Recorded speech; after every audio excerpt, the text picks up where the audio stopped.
chers députés provinciaux, Mongalaises et Mongalais, c'est pour moi un honneur de me tenir devant vous ce jour pour vous présenter une vision, un plan, un projet, mieux un rêve que nous passons à offrir à notre mère nourricière,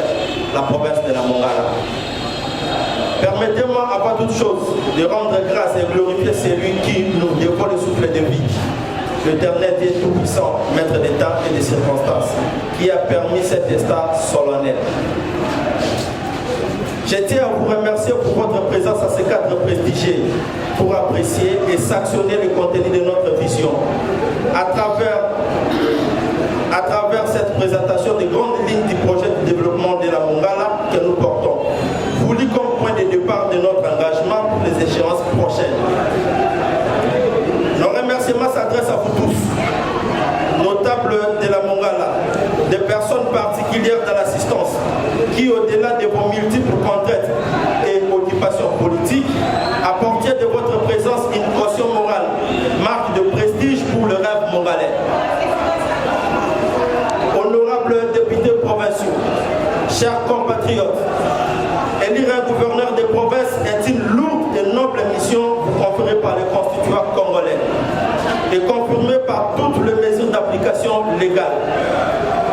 Dans ces choix de gouverneur, la population vous considère à la fois comme des saints et des diables, selon que l'heureux élu réussit son projet de développement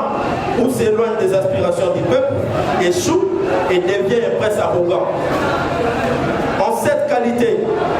vous êtes le père politique du gouverneur de province, qui ne peut sortir que de votre seule volonté, de votre accompagnement et de votre maternité. Honorable député, moi, Dati Ambalou Bolingo, je suis candidat gouverneur de notre province, uniquement pour qu'on relève ensemble un défi, c'est-à-dire mettre dans la balance notre modeste carnet d'adresse au profit de la Mongala. Mettez-moi donc à l'épreuve et nous verrons les résultats de nos propres yeux. Exactement comme nous le voyons, le marché Yakata,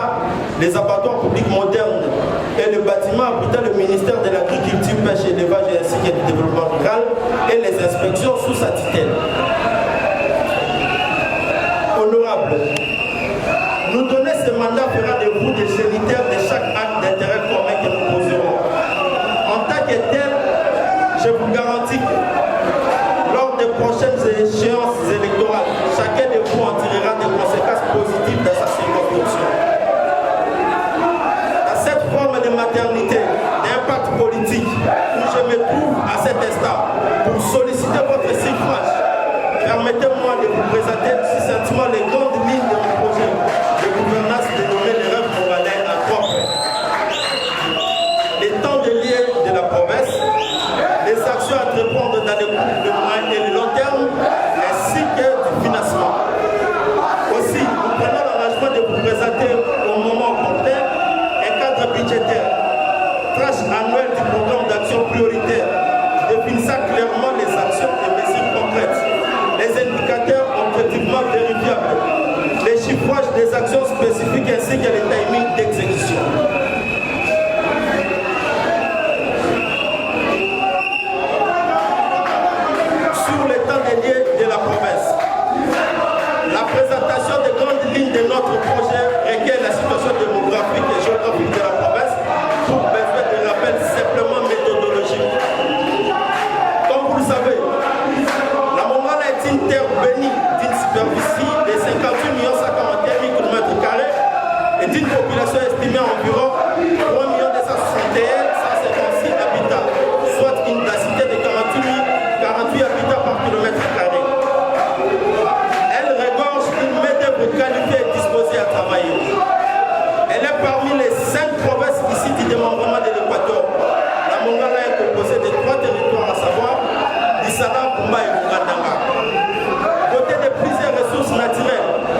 couplée d'une forme de rébellion des autorités provinciales vis-à-vis des autorités nationales,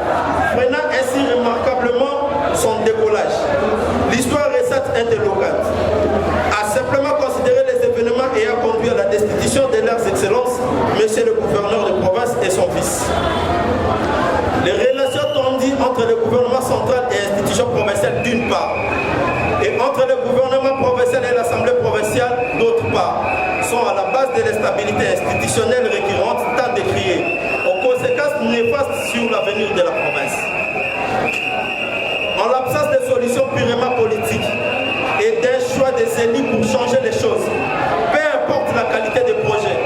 et les efforts consentis par les autorités tant provinciales que nationales, l'espoir de voir une Mongala émergente ne restera que chimérique. Cela dit, le fait que la force d'une province repose avant tout sur la communion des cœurs et d'esprit et le vouloir vivre ensemble, socle sans lesquels le cap vers l'émergence restera comme un mirage. C'est ainsi qu'avec votre accompagnement, je me propose donc un véritable réconciliateur. De ce fait,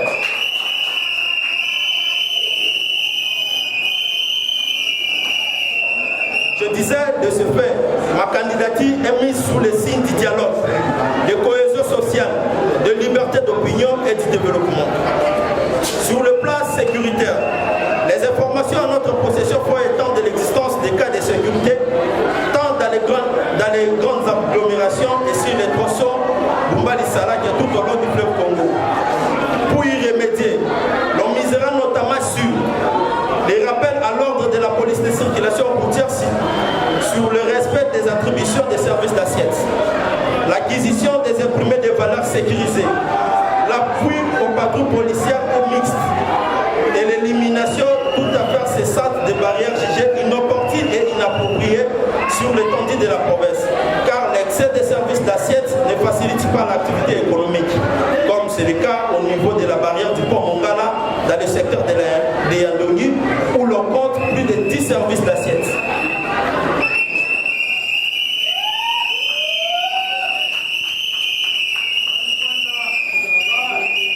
Sur le plan économique,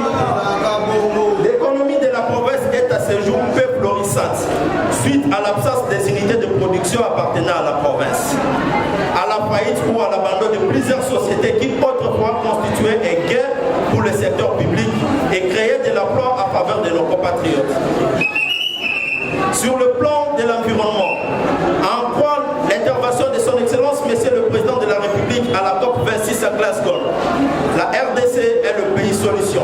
et devrait bénéficier de financements colossaux Katassi. Un lobby sera donc mené à notre niveau pour que la Mongala en profite tout autant.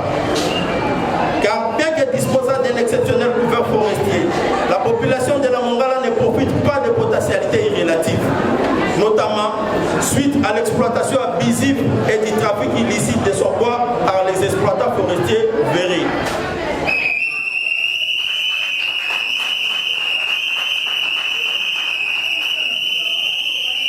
Honorable, les cas de la société Booming dont la situation fiscale mérite suivi, clarification, redevabilité tant à l'auguste assemblée qu'aux peuples autochtones en est la parfaite illustration. De même pour le secteur de la conservation de nature, où l'on déplore l'absence de profit dû à l'existence de la réserve à fond de l'Omako Iyokokala,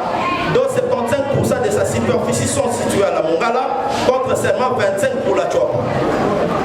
Sur le plan de l'agriculture, pêche, élevage et développement rural, le grand défi de ce secteur reste la mécanisation. En fait,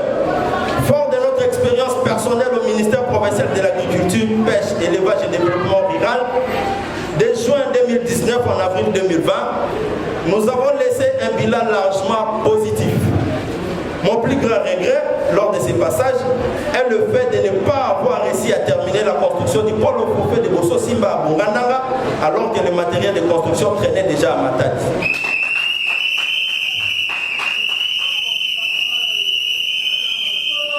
Néanmoins, nos éloquentes réalisations témoignent en notre faveur, parmi lesquelles il y a lieu d'épingler le fait d'avoir légué à la province une politique agricole, un plan d'action prioritaire et une multitude de projets à la matière, visant surtout la relance des plantations abandonnées. Grâce aux appuis de diverses natures, à l'intervention de partenaires traditionnels, techniques et financiers,